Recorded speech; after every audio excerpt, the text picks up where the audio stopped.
Good morning class. आज हम लोग यूनिट्स और मेजरमेंट का तीसरा पार्ट होगा, या दूसरा पार्ट ही होगा, जो भी है उस पार्ट में डिस्कस करने चल रहे हैं।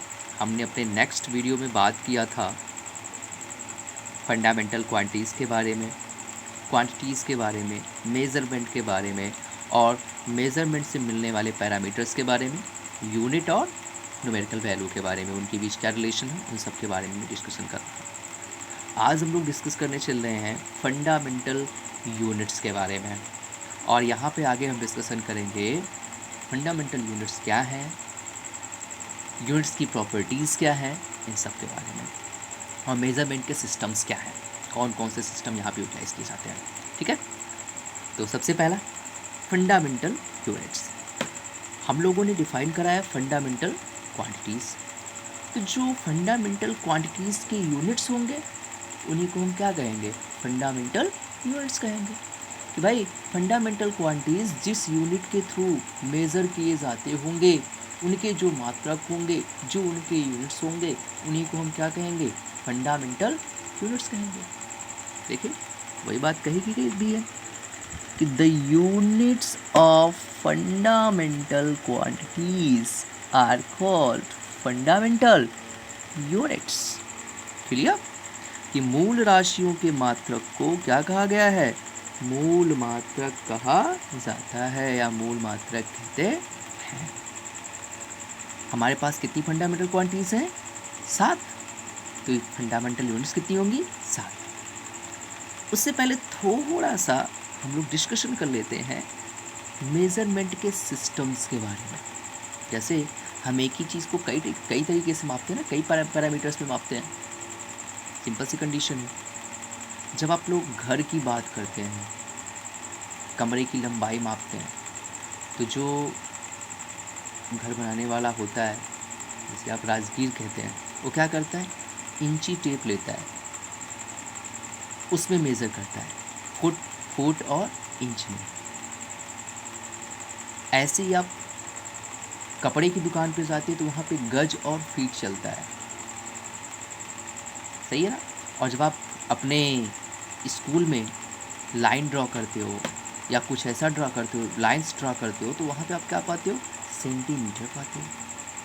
तो क्या फंडा है भाई, यहाँ पे तो हम देख रहे हैं एक ही चीज़ को ढेर सारी तरीके से मेजर किया जा रहा है।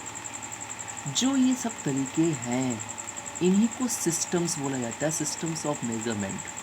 ये मापन की प्रणालियाँ हैं या यूनिट्स की सिस्टम्स हैं। These are the system of units.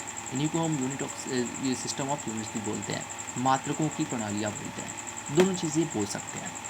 यहाँ पे मैंने कुछ जो हमारे स्टडी में हैं, जो काम में आती हैं, उनके बारे में कभी कभी पूछा जाता है, उसके बारे में हम यहाँ पे लेके चल रहे हैं। इसमें जो हमारा पहला सिस्टम है, जो पहली मापन प्रणाली है, वो है हमारी FPS, foot pound second system. यहाँ पे लंबाई को हम फुट में मेज़र करते हैं, मास को हम पाउंड में मेज़र करते हैं, और टाइम को हम सेकेंड में मेज़र करते हैं। ठीक है, ये जो सिस्टम है इसको बोलते हैं हम ब्रिटिश सिस्टम। इसको क्या बोलते हैं, ब्रिटिश सिस्टम। ये हमारा ब्रिटिश प्रणाली है, ब्रिटिश सिस्टम है। और यहीं पे दूसरा जो सिस्टम आया इसके बाद, वो आया आपका CGS सिस्टम। यहाँ पे लेंथ को किसमें, सेंटीमीटर में, मास को ग्राम में, और टाइम को सेकेंड में। ये जो सिस्टम होता है इसको हम बोलते हैं फ्रांसीसी सिस्टम। क्या बोलते हैं, फ्रांसीसी प्रणाली। इसको हम फ्रांसीसी प्रणाली बोलते हैं। ठीक है, फ्रांसीसियन सिस्टम बोलते हैं। इसके बाद जो नई आई सिस्टम, वो हमारी आई MKS सिस्टम। यहाँ पे लेंथ को मीटर में, मास को, द्रव्यमान को किलोग्राम में, और टाइम को सेकेंड में हमने मेज़र किया। इस सिस्टम को हम MKS सिस्टम बोले, क्योंकि स्टार्टिंग में मैकेनिक्स ब्रांच थी हमारी, तो उसी के बारे में सब कुछ हुआ। धीरे धीरे हमारी फिजिक्स की ब्रांचेस बढ़ती गई, तो इसी MKS सिस्टम को आगे एक्सटेंड किया गया। इसको फिर आगे MKSQ, फिर आगे इसको एक्सटेंड करके MKSA सिस्टम में कन्वर्ट कर दिया गया। MKSQ MKSA सिस्टम में कन्वर्ट किया गया। इसके बाद हमारी international system of units and measurement या मेजरमेंट एंड वेट जो हमारा है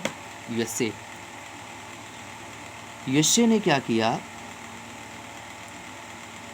इंटरनेशनल सिस्टम, वहाँ पे उसका international system of measurement and weight का जो कार्यालय है, उसने क्या किया, इसी MKS सिस्टम को एक्सटेंड करके एक नया नाम दे दिया SI units, international system of units. इसीलिए हम इसे SI यूनिट कहते हैं। इसे SI प्रणाली कहना गलत है। बहुत सी बुकों में आप देखेंगे कि इसे SI प्रणाली कहा गया है, लेकिन ये सही नहीं है। इसका जो सही नाम है, इसको सही तरीके से बोलना चाहिए, मात्रकों की अंतर्राष्ट्रीय प्रणाली, इंटरनेशनल सिस्टम ऑफ यूनिट्स। यहाँ पे SI का मतलब ही है इंटरनेशनल सिस्टम, किसका, यूनिट्स का। तो इसको इस समय यूज़ किया जाता है, SI यूनिट्स को ही हम लोग इस समय यूज़ कर रहे हैं मॉडर्न टाइम में, और इसी के बारे में हम पढ़ते हैं। तो जो हमारी फंडामेंटल यूनिट्स हैं, कौन से, SI यूनिट्स, उनके बारे में फंडामेंटल क्वांटिटीज़ के फॉर्म में मैंने उनके आगे राइट करा हुआ है। आप इसको देखिए। इसमें जो पहला है आपका वो है लेंथ, लंबाई। इसकी जो SI यूनिट है वो क्या है, मीटर है। इसको सिंबलिक फॉर्म में हम रिप्रेजेंट करते हैं स्मॉल m से, क्लियर। दूसरी है हमारी मास, से बोलते क्या आप, द्रव्यमान बोलते हो। और इसका जो SI यूनिट है वो है क्या, किलोग्राम, और इसको रिप्रेजेंट करते हैं स्मॉल kg से, ठीक है, सिंबलिक फॉर्म में। इसके बाद तीसरा है हमारा टाइम, समय, इसका मात्रक सेकेंड, और ये है आपका स्मॉल s, सिंबलिक फॉर्म। अगला है हमारा टेम्परेचर, और टेम्परेचर की जो यूनिट है वो है क्या, केल्विन। केल्विन साइंटिस्ट हैं, इसीलिए यहाँ पे इसको रिप्रेजेंट किससे किया गया है, कैपिटल K से, क्लियर। दूसरा है ल्यूमिनस इंटेंसिटी, ज्योति तीव्रता, और इसका मात्रक होता है कैंडिला। इसको रिप्रेजेंट करते कैसे, CD से। और अगला है आपका इलेक्ट्रिक करंट, विद्युत धारा, इसका मात्रक कौन है भाई, एम्पियर, और इसको रिप्रेजेंट करते हैं कैसे, कैपिटल A से। और हमारी जो सातवीं फंडामेंटल क्वांटिटी है उसे कहते हैं अमाउंट ऑफ सब्सटेंस, पदार्थ की मात्रा, इसका मात्रक क्या है भाई, मोल है। और मोल को रिप्रेजेंट करते हैं किससे, हम इस तरह से, क्लियर। अब हमने जो ये SI यूनिट ली हुई हैं, क्यों इन्हें ही माना गया, क्यों ऐसा किया गया, वो चीज़ें हम यहाँ पे जानेंगे। यहाँ पे यूनिट्स की क्या प्रॉपर्टी होनी चाहिए। अभी मैंने आप देख रहे हैं कि मैंने यहाँ पे स्मॉल लेटर यूज़ किया हुआ है, और यहाँ पे मैंने कैपिटल लेटर यूज़ किया हुआ है। क्या बात है, क्या रीज़न है, उसको हम यहाँ पे डिस्कस करते हैं, यहाँ पे देखते हैं। यहाँ पे हमें समझ में आ जाएगा कि ऐसा क्यों लिखा गया है, क्यों ऐसा बनाया गया है, ठीक है। यहाँ पे देखिए, यहाँ पे मैंने कुछ लिखा है, वो मात्रकों से संबंधित कुछ महत्वपूर्ण बिंदु, important points related two units. तो इसमें पहला है आपका, जो पहला पॉइंट है, मात्रक अंतरराष्ट्रीय स्तर का होना चाहिए। कि आपका जो यूनिट है किसी भी फिजिकल क्वांटिटी का, वो क्या होना चाहिए, इंटरनेशनल लेवल का होना चाहिए, वह अंतर्राष्ट्रीय स्तर पर मान्य हो। ये केवल एक इंडिविजुअल किसी एक देश का ना हो, वो पूरे जहाँ भी जाओ वहाँ पर यूटिलाइज हो। जैसे हमारी हिंदी क्या है, इंटरनेशनल लैंग्वेज है, लेकिन इंटरनेशनल लैंग्वेज क्या है हमारी, इंग्लिश है, वो हर जगह पे अप्लाइड होती है। तो वही चीज़ यहाँ पर भी होना चाहिए। दूसरा, मात्रक पर स्थान, समय, ताप, दाब का प्रभाव नहीं पड़ना चाहिए। कि आपने जो यूनिट, जो एसआई यूनिट आपने बनाई है, उस पर there is no effect of temperature, pressure, time, place. भाई हमने टेम्परेचर 25 डिग्री सेल्सियस था, तब तो हमने कहा कि भाई 1 मीटर की यदि आप बात करते हैं तो 1 मीटर में अभी तक तो हमने पढ़ा है कि भाई 1 मीटर 100 सेंटीमीटर के बराबर होता है। लेकिन टेम्परेचर घटा दिया या बढ़ा दिया तो 1 मीटर की वैल्यू घट जाएगी, ऐसा नहीं होना चाहिए। दूसरी चीज़, प्रेशर का भी इफेक्ट नहीं पड़ना चाहिए। तुमने प्रेशर घटाया बढ़ाया तो उसके वैल्यू में कुछ इंक्रीजमेंट डिक्रीजमेंट हो जाए। या प्लेस की बात की जाए कि आज हम अमेरिका में हैं या इंडिया में हैं, तो 1 मीटर कितने के बराबर है, 100 सेंटीमीटर के। और यही हम चले जाएं कहाँ, अमेरिका, तो पता चले नहीं भैया 1 मीटर 100 सेंटीमीटर के बराबर नहीं है, 101 मीटर सेंटीमीटर के बराबर है। तो ऐसा भी नहीं होना चाहिए। इस पर प्लेस का कोई इफेक्ट नहीं पड़ना चाहिए, वो हमेशा कांस्टेंट होना चाहिए, वो हर जगह पर एक ही होना चाहिए। टाइम का भी इफेक्ट नहीं पड़ना चाहिए कि आज हम लोग 2020 में पढ़ रहे हैं 1 मीटर बराबर 100 सेंटीमीटर, तो 2025 में पढ़ेंगे या पढ़ाएंगे आने वाले लोगों को कि भाई 1 मीटर में 100 सेंटीमीटर नहीं होता, 1 मीटर में तो 101 सेंटीमीटर होते हैं। ऐसा भी नहीं होना चाहिए। इसीलिए साफ साफ बोला गया कि आपका जो यूनिट हो उस पर ना तो प्लेस का ना तो टेम्परेचर का किसी चीज़ का कोई प्रभाव नहीं पड़ना चाहिए। अगली बात कही गई कि आपका जो यूनिट है वो परफेक्टली डिफाइंड होना चाहिए, उसे आप परफेक्टली डिफाइन की हो। The unit of a physical quantity perfectly defined, ये भी एक प्रॉपर्टी है, वो परफेक्टली 100% डिफाइंड हो, उसमें कोई गलती ना हो, कहीं पर कोई प्रॉब्लम ना हो। और अब यहाँ से हम इसके लिखने के क्राइटेरिया पे आते हैं कि हम स्मॉल लेटर या कैपिटल लेटर का यूज़ कब करेंगे। हम जो भी मात्रक लिखते हैं वो इंग्लिश लेटर्स का यूज़ करते हैं। तो इंग्लिश अल्फ़ाबेट में छोटे भी लेटर्स हैं, बड़े भी लेटर्स हैं, कैपिटल लेटर्स भी हैं, स्मॉल लेटर्स भी हैं। जब आप क्या करोगे, किसी भी यूनिट को कम्प्लीटली राइट करोगे, जैसे आपने राइट किया मीटर या केल्विन, ठीक है, या आपने राइट किया मीटर, केल्विन, या आप राइट कर रहे हो मोल, या आप राइट कर रहे हो न्यूटन। तो इस कंडीशन में जब आप पूरा नाम लिखेंगे यूनिट का, तो चाहे वो साइंटिस्ट का नाम हो या किसी का भी नाम हो, हर कंडीशन में वो क्या होना चाहिए, स्मॉल लेटर से ही लिखा जाना चाहिए। उसमें आप कैपिटल लेटर का यूज़ नहीं कर सकते, चाहे वो साइंटिस्ट का नाम हो या वैसे ही हो। क्लियर? ये पहला पॉइंट है।